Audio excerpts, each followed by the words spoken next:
ये आकाशवाणी रायपुर है। छत्तीसगढ़ी समाचार बुलेटिन के संग धर्मेंद्र दुबे के जय जोहार। आज के प्रमुख समाचार।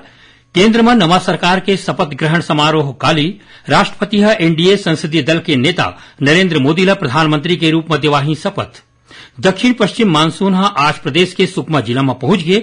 ऐसो मानसून तय बेरा ले पहली पहुंची छत्तीसगढ़ और नारायणपुर दंतेवाड़ा कोंडागांव जिला के सीमावर्ती जगह में सुरक्षा बल मंडहार ले चलाए गए संयुक्त ऑपरेशन में 6 झीन वर्दीधारी माओवादी मारे गिस। अब समाचार विस्तार ले। केंद्र में नवा सरकार के शपथ ग्रहण समारोह के तैयारी ए बेरा चलत है। राष्ट्रपति द्रौपदी मुर्मू राष्ट्रीय जनतांत्रिक गठबंधन एनडीए संसदीय दल के नेता नरेंद्र मोदी ला नवा सरकार बनाए बर बुलाए है। शपथ ग्रहण समारोह काली संझा 7:15 में राष्ट्रपति भवन में होही। राष्ट्रपति द्रौपदी मुर्मू भाजपा के बड़का नेता नरेंद्र मोदी ला तीसरघाव प्रधानमंत्री पद के शपथ देवाही। शपथ ग्रहण समारोह में केंद्र सरकार के नवा मंत्रिमंडल के सदस्य मन घलो पद और गोपनीयता के शपथ लिही। शपथ ग्रहण समारोह के सोझे प्रसारण आकाशवाणी केंद्र ले करे जाही, जेखर सेती आकाशवाणी केंद्र रायपुर ले काली संझा 6:45 में प्रसारित होवैया प्रादेशिक समाचार के प्रसारण रतिहा 8:30 में ले 8:45 तक करे जाही। काली छत्तीसगढ़ी समाचार बुलेटिन अपन बेरा में प्रसारित होही। काली प्रधानमंत्री नरेंद्र मोदी और केंद्रीय मंत्रिपरिषद के शपथ ग्रहण समारोह के मौका में भारत के पड़ोसी देश के बड़का नेता मन विशेष अतिथि के रूप में इस समारोह में भाग लिही। संगे संग कतकोन विशिष्ट जन मन घलो शपथ ग्रहण समारोह में न्योता दे गे है। एमा दक्षिण पूर्व मध्य रेलवे में काम करैया सहायक लोको पायलट स्नेह सिंह बघेल घलो न्योता दे गे है। श्री बघेल वंदे भारत ट्रेन टीम के एक झीन प्रमुख सदस्य के रूप में बढ़िया सेवा दे के सेती न्योता भेजे गे है। जानबा के मुताबिक दक्षिण पूर्व मध्य रेलवे के नागपुर मंडल के गोंदिया लॉबी में काम करैया स्नेह सिंह बघेल कर्मयोगी के तहत प्रशिक्षण पविया रेलकर्मी हरे। उमन 11 दिसंबर 2022 के शुरू हुए बिलासपुर नागपुर वंदे भारत एक्सप्रेस के चालक दल में शामिल रहीन। नारायणपुर दंतेवाड़ा कोंडागांव जिला के सीमावर्ती जगह में सुरक्षा बल मंडहार ले चलाए गए संयुक्त ऑपरेशन में 6 झीन वर्दीधारी माओवादी मारे गए हैं। हमारे संवाददाता ले मिले जानबा के मुताबिक पूर्व बस्तर डिवीजन के गांव मुंगेडी और गोबेल क्षेत्र में डिस्ट्रिक्ट रिजर्व गार्ड डीआरजी और आईटीबीपी के जवान मन के संग काली हुई मुठभेड़ में ये माओवादी मारे गिस तो उन्हें डीआरजी के 3 झीन जवान मन घलो घायल हो है। घटना वाले जगह ले माओवादी मन के 100 के संगे संग हथियार घलो बरामद करे गए है। क्षेत्र में सुरक्षा बल मन के सर्चिंग अभियान चलत है। बलरामपुर जिला में बजरंग दल के संयोजक सुजीत स्वर्णकार और एक झीन युवती के हत्या के जांच एसआईटी करही। पुलिस मुख्यालय में पदस्थ एआईजी रत्ना सिंह के अगुवाई में बने ए टीम में फॉरेंसिक एक्सपर्ट ला घलो शामिल करे गए है। जानबा के मुताबिक पाछू 26 मई के ये दोनों झीन के शव बलरामपुर अंबिकापुर के रद्दा में मिले रहीस। मुख्यमंत्री विष्णुदेव साय बाहापानी सड़क दुर्घटना और पिरदा में बारूद फैक्ट्री विस्फोट में मारे गए लोगन मन के परिवार वाले मन और घायल के संगे संग 51 झीन प्रभावित मन स्वेच्छानुदान ले 1,51,00,000 रुपया ले ज्यादा के पैसा मंजूर करे है, जेमा ले 28 मृतक मन के परिवार मन 5 लाख रुपया और 23 झीन घायल मन 50-50 हजार रुपया के सहायता राशि दे गए है। जानबा के मुताबिक पाछू 20 मई के कबीरधाम जिला के बाहापानी गांव में हुए सड़क दुर्घटना में 19 झीन लोगन मारे गए रहीस तो उन्हें 16 झीन मन के मन घायल हुए रहीन। ऐसने पाछू 25 मई के बेमेतरा जिला के गांव पिरदा में एक ठिन बारूद फैक्ट्री में हुए विस्फोट में एक झीन मनखे के मौत हो रही है और 8 झीन लापता है। एक घटना में 7 झीन मनखे मन घायल हो रही। वित्त विभाग राज्य सरकार के जम्मो विभाग निगम मंडल और उपक्रम निकाय में गाड़ी मन किराया में ले के व्यवस्था ऊपर तुरते प्रभाव ले रोक लगा दे है। वित्त विभाग गाड़ी किराया ले ऊपर करीबन 22 ठन शर्त लागू करे है, जेमा कहे गए है कि कौन स्तर के अधिकारी मन कैसन किस्म के गाड़ी किराया में लेके पात्रता राखी और ओकर किराया का होही। ए बारे में वित्त विभाग के सचिव मुकेश बंसल आदेश जारी कर दे है। छत्तीसगढ़ी समाचार बुलेटिन आप मन आकाशवाणी रायपुर ले सुना था। दक्षिण पश्चिम मानसून आज प्रदेश के सुकमा जिला में पहुंच गए है। मौसम विज्ञानी एचपी चंद्रा बताइन कि ये मानसून अपन तय बेरा ले पहली छत्तीसगढ़ पहुंच गए है।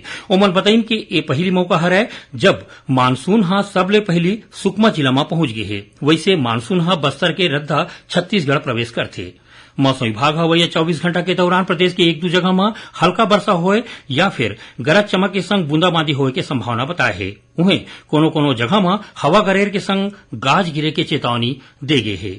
मौसम विभाग अवैया 5 दिन तक बस्तर संभाग के जम्मू जिला में वर्षा होए के संभावना बताए है। पाछू 24 घंटा के दौरान बस्तर संभाग के कतकोन जिला में बने वर्षा होए है। एकर अलावा बलौदा बाजार, दरभा और गुरूर में घलो वर्षा दर्ज करे गे है।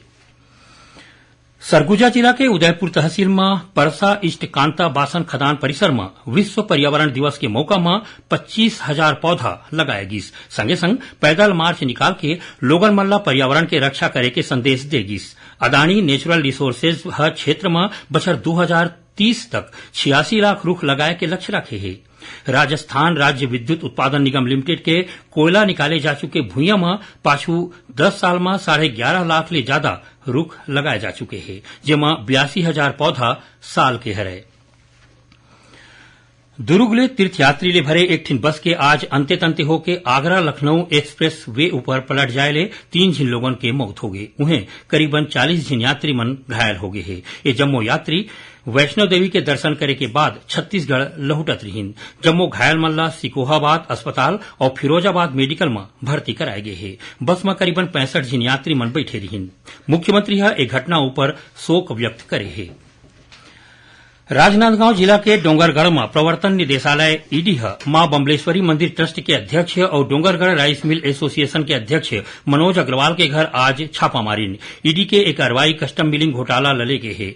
ईडी के आरोप है कि मार्कफेड के अधिकारी और राज्य चावल मिलर्स एसोसिएशन के पदाधिकारी मन मिलके एक घोटाला करे है।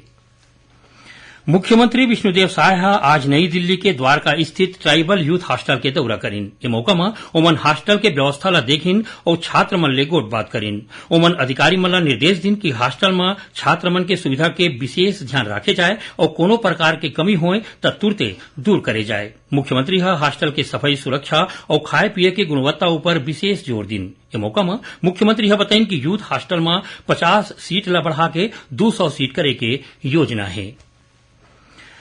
सुनैया मल्ला बता दन कि काली इतवार के हल्बी और गोंडी बोली में समाचार बुलेटिन प्रसारित करे जही। ये दोनों बुलेटिन आकाशवाणी केंद्र जगदलपुर ले प्रसारित होही। जिला बस्तर संभाग में ही सुने जा सकी। हल्बी में समाचार बुलेटिन बिहनिया 7:30 बजे और गोंडी में समाचार बुलेटिन संझा 6:30 बजे प्रसारित करे जाही।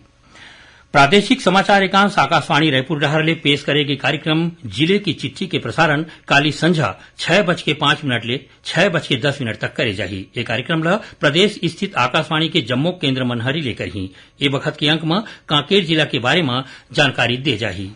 प्रदेश में कोष, लेखा और पेंशन संचालनालय डहर ले राखे के प्रशिक्षण सत्र के परीक्षा परिणाम जारी कर दे गए है।